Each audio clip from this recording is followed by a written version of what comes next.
Maske coaching classes Delhi gate Ahilyanagar YouTube channel मध्ये तुम्हा सर्वांचं खूप खूप स्वागत आहे। आपण चॅप्टरच्या एंडिंगच्या सेशन मध्ये आहोत आणि इथे आपण पाहतो की आपल्या चॅप्टर मधच्या रिलेटेड कोणते न्यूमेरिकल लास्ट काही इयर्स मध्ये आलेले आहेत, आणखीन काही त्यामध्ये एक्स्ट्रा न्यूमेरिकल्स जे की आपल्याला आपल्या महत्त्वाचे वाटत आहे। तर यामध्ये आपण ते लक्षात घेतो, यामध्ये कशाच्या रिलेटेड काही गोष्टी इथे आपण पाहून घेत आहोत। बरं, पाहताना आपण पहिले 14 ऑलरेडी झालेले आहेत, 15 न्यूमेरिकल इथे चालू आहे। लक्षात घ्या, न्यूमेरिकलला पहिल्यांदा रीड करत असतो, रीड केल्यानंतर आपण त्यामध्ये काय समजून घेत आहोत। एक खूपच इंटरेस्टिंग आपण इथे पाहत आहोत।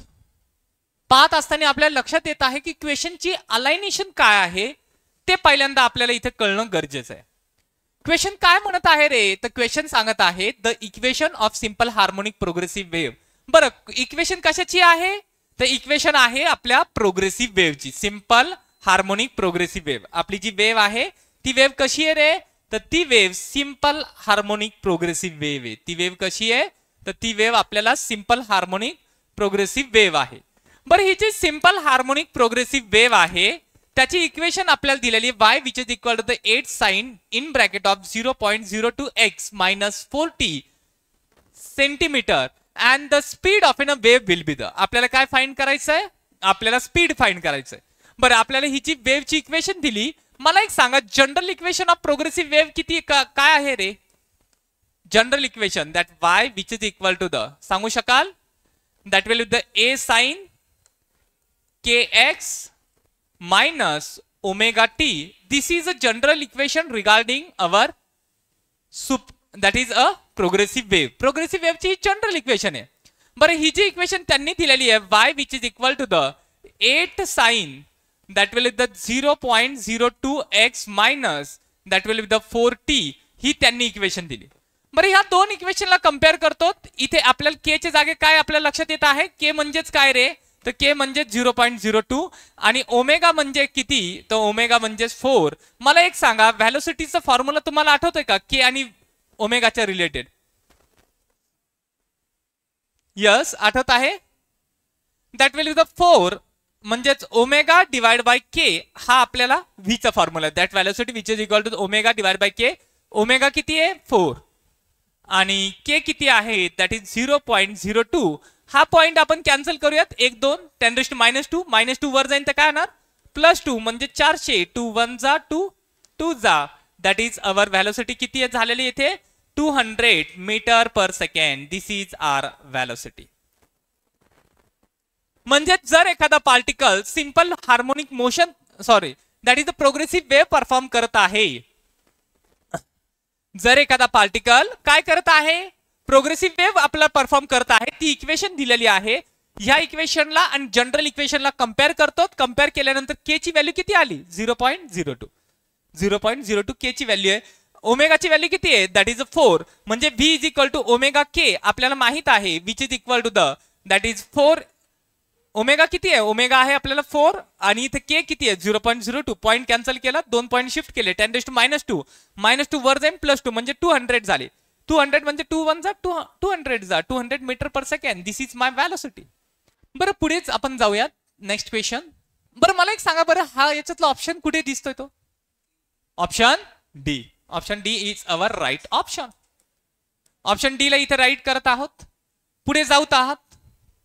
पहा, क्वेश्चन 16 आता आपण पाहत आहोत, काय आहे लक्षात घ्या। अ सिंपल हार्मोनिक ऑसिलेटर, बरं एक सिंपल हार्मोनिक ऑसिलेटर आहे, हॅज अ एम्प्लिट्यूड, म्हणजे सिंपल हार्मोनिक ऑसिलेटरचं आपल्याला क्वेश्चन नंबर 16 इकडे ध्यान द्या सर्वांनी, एम्प्लिट्यूड किती दिलेलं आहे, 16 सेंटीमीटर।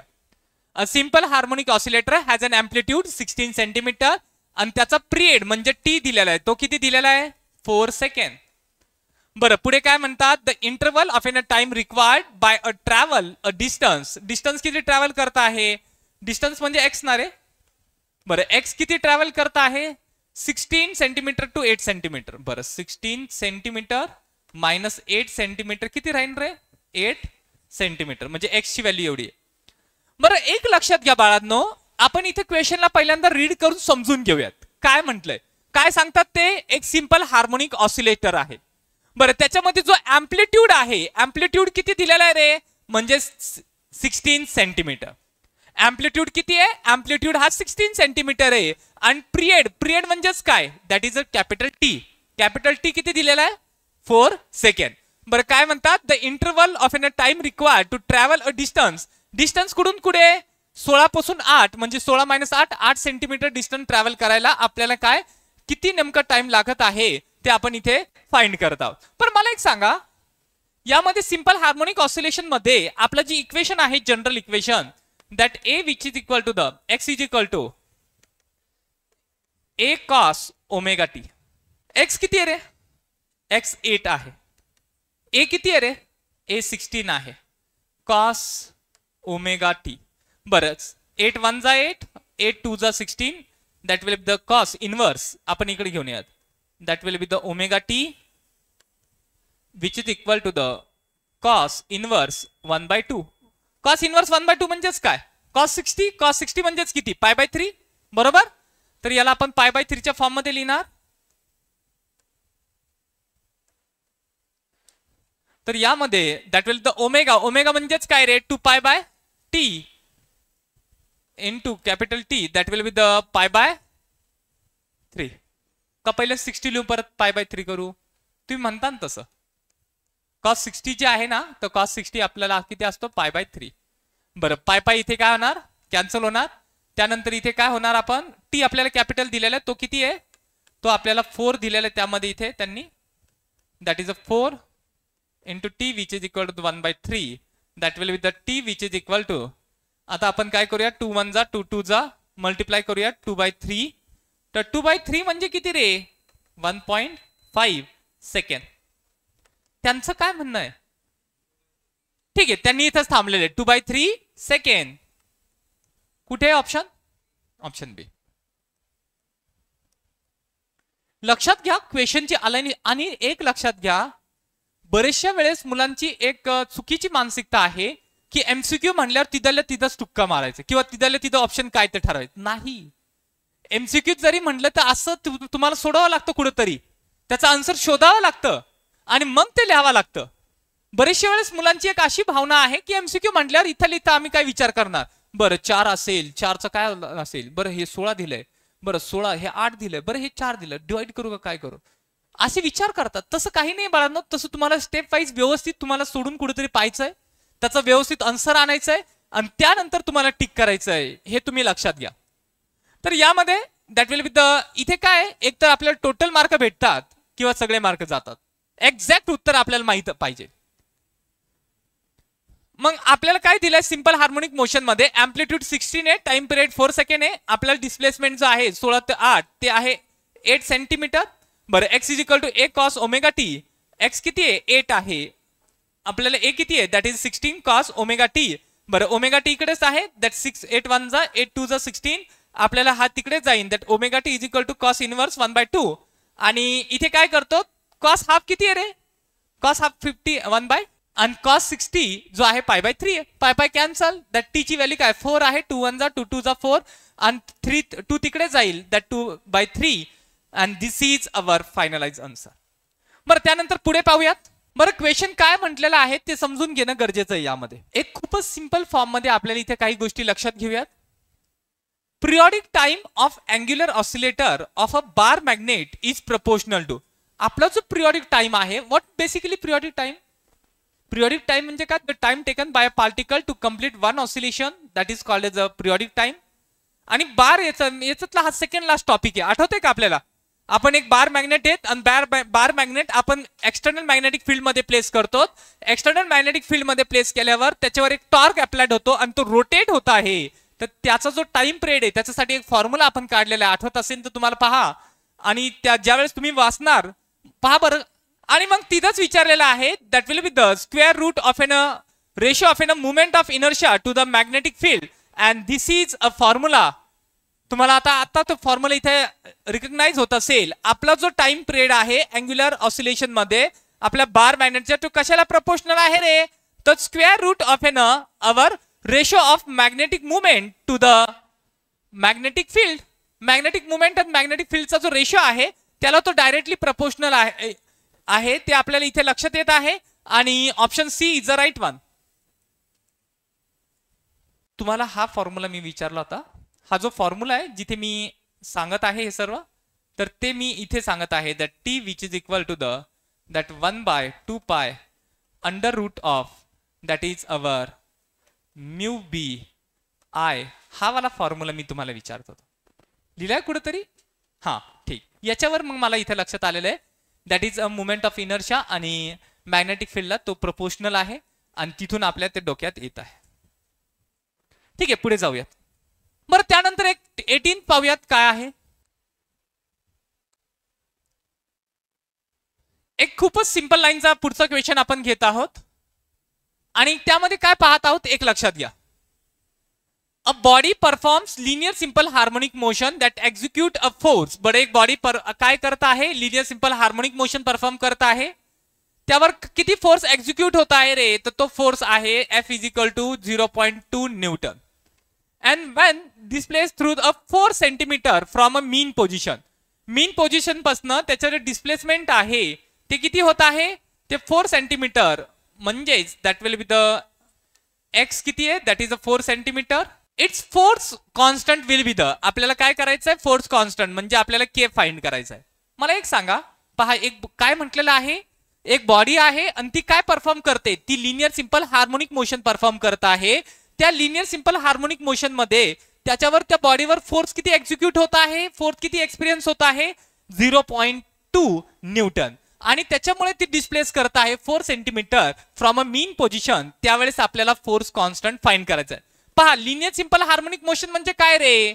तर linear simple harmonic motion is a periodic motion in which particle moves in a to and fro motion along a same path in a straight path. एक सेम पाथ मध्ये स्ट्रेट डायरेक्शन मध्ये जर होत असेल तर त्याला linear simple harmonic motion perform म्हटलेलं आहे. त्याच्यामध्ये फोर्स एवढा आहे, डिस्प्लेसमेंट एवढा आहे, के. मला सांगा F is equal to the minus KX. आपल्याला फाइंड करायचं के म्हणजे force constant that F divide by X. Magnitude मध्ये घेऊयात म्हणजे प्लस मायनस काय फरक नाही पडणार. F किती आहे रे? F आहे 0.2. X किती आहे रे? तर तो आहे 4. That will be the. आता यामध्ये 2 1 जा, 2 2 जा आणि 0.2 म्हणजेच बेसिकली आपल्याला काय करावं लागेल? It goes to the F. आपला फोर्स आहे that F is equal to minus KX. K आपल्याला फाइंड करायचा F बाय दिस आणि दोन्ही आपल्याला इथे एक्झिक्यूट करत आहोत. तर डिस्प्लेसमेंट मीटर मध्ये, अच्छा मीटर मध्ये दिलेलं आहे. मीटर मध्ये दिले तर सेंटीमीटरला काय करावं लागेल? मीटर मध्ये कन्वर्ट करावं लागेल. सेंटी टर्म कितीची आहे रे? 10⁻²² ची. 10⁻²² ही मीटर मध्ये झालेली आहे. तसंच आपण मग काय करावं लागेल? इथे 10⁻² आहे, हा -2 वर जाईल तर काय होईल? +2. +2 म्हणजेच काय करणार तो? दॅट विल बी द +2 म्हणजेच 100. याला आणखीन थोडंसं सोपं बनवूयात. F किती आपला? F आहे 0.2 डिवाइड बाय X किती आहे? That is a 4 into 10⁻². -2 वर जाईल +2. +2 म्हणजे 20 डिवाइड बाय 4. 4 1 जा 4 5. That will be the 5 newton per metre. आपल्याला एक माहित आहे, फोर्स आपल्याला दिलेला आहे, डिस्प्लेसमेंट दिलेलं आहे, की आपल्याला फाइंड करायचं F is equal to -KX. K is equal to F by X. F किती आहे? फोर्स आहे 0.2. X किती आहे? Displacement 4 into 10⁻². हा -2 वर जाईल तर काय? +2. +2 म्हणजेच काय? याला 20 बनवेन. 20 डिवाइड बाय 4. 4 1 जा 4 5 जा 5 न्यूटन पर मीटर. आणि हे माझं एक्सपेक्टेड आहे. असं प्रॉपरली व्यवस्थित सोडून पाहायचंय. पेपरला बी कोपऱ्या कापऱ्यात हे रेफ पेज मध्ये असं सोडून पाहायचंय की नेमकं किती उत्तर येत आहे आणि मग तिथं गेस नाही करायचा. तिथं आपल्याला प्रॉपर एक्झॅक्ट व्हॅल्यू आपल्याला काय आन्सर टिक करायचं. ठीक आहे, एक लास्ट आहे आपण पाहत आहोत. सी उत्तर होतं बरं का. याचं सी होतं, याचं बी सी आहे, त्याचा बी आहे. 19 पाहूयात. एक शेवटचा आपण पाहूयात. A velocity of an bob of an second pendulum. बरं, एक सेकंड पेंडुलम आहे. मला एक सांगा, सेकंड पेंडुलमचा टाइम पिरियड किती असतो रे? 2 सेकंड. सेकंड पेंडुलम म्हटल्यानंतर टाइम पिरियड लगेच लिहून घ्यायचा. द व्हेलोसिटी किती आहे? That is a velocity of an bob in a second pendulum when a 6 centimetre from a mean position is a amplitude of 10 centimetre. ठीक आहे, आपल्याला काय 6 सेंटीमीटर डिस्प्लेसमेंट हा 6 सेंटीमीटर आहे आणि एम्प्लिट्यूड तो आहे 10 सेंटीमीटर. आपल्याला काय फाइंड करायचंय? That is a velocity V which is equal to the A square omega A square minus X square. Omega म्हणजे 2πt v which is equal to the 2π/t under root of that is our A square minus X square. आणि इथे आपण यामध्ये काय करतो displacement तिथं दिलेलं आहे ए स्क्वेअर मायनस एक्स स्क्वेअर. एक्सची व्हॅल्यूसिटी किती आहे 6 आहे. ठीक आहे आपण काय करूयात व्हॅल्यूसिटी आपल्याला फाइंड करायची 2 पायची व्हॅल्यू आहे 2 अंडर रूट ए ची व्हॅल्यू किती आहे 10 चा स्क्वेअर मायनस एक्स ची व्हॅल्यू किती आहे 6 चा स्क्वेअर. बरं इथे काय करतो 2 to get cancel that will be the pi under root of 10 10 जा 100 मायनस 6 6 जा 36 36 मायनस 100 किती राहतो रे 64. आणि 64 आपण स्क्वेअर रूटच्या बाहेर आलं तर किती होणार 8. व्हॅलोसिटी विल बी द 8 पाय. यांचं किती आहे ऑप्शन कितवा आहे ऑप्शन सी 8 पाय. हे सगळं सेंटीमीटर मध्ये म्हणून सेंटीमीटर बरं का 8 पाय सेंटीमीटर पर सेकंड. एकदम सिंपल आपण पाहिलेलं आहे एकदम छानपैकी पाहिलेलं आहे. काही नाही त्यामध्ये काय सांगितलंय एक व्हॅलोसिटी आपला जो बॉब आहे एक बॉब आहे आणि तो काय करत आहे तो सेकंड पेंडुलम परफॉर्म करतो. जर सेकंड पेंडुलम म्हणलं तर टाइम पिरियड 2 असतो आणि त्याच्यामध्ये डिस्प्लेसमेंट किती झालेलं आहे तर डिस्प्लेसमेंट 6 सेंटीमीटर झालेलं आहे. एम्प्लिट्यूड किती आहे 10 centimetre. v is equal to omega under root A square minus X square. v ओमेगाची व्हॅल्यू काय 2π/t under root A square omega. ठीक आहे टी म्हणजे 2 ए स्क्वेअर ची व्हॅल्यू 10 आहे एक्स ची व्हॅल्यू 6 आहे 10 10 जा 100 6 6 जा 36 100 minus 36 that will be the 64. 64 चा स्क्वेअर किती 8 8 चा स्क्वेअर 64 आहे ना तर स्क्वेअर रूटच्या बाहेर येणार तो 8 होणार 8 पाय सेंटीमीटर.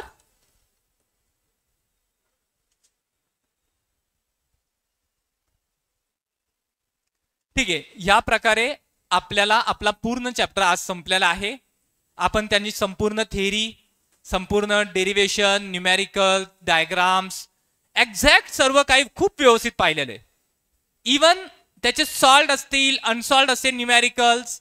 त्यानंतर लास्टला फायनली आपण त्याच्यावरचे एमसीक्यू बी घेतलेले आहेत. असा कोणताही पार्ट नाही जो आपल्याला या चॅप्टरचा काही पार्ट राहिलाय. सर्वचे सर्व चॅप्टर प्रॉपर एक्झॅक्ट आपण त्याला घेतलेले आहे. ठीक आहे उद्या आपण नवीन घेऊयात. तुम्हाला सर्वांना शुभेच्छा ह्या चॅप्टरसाठी.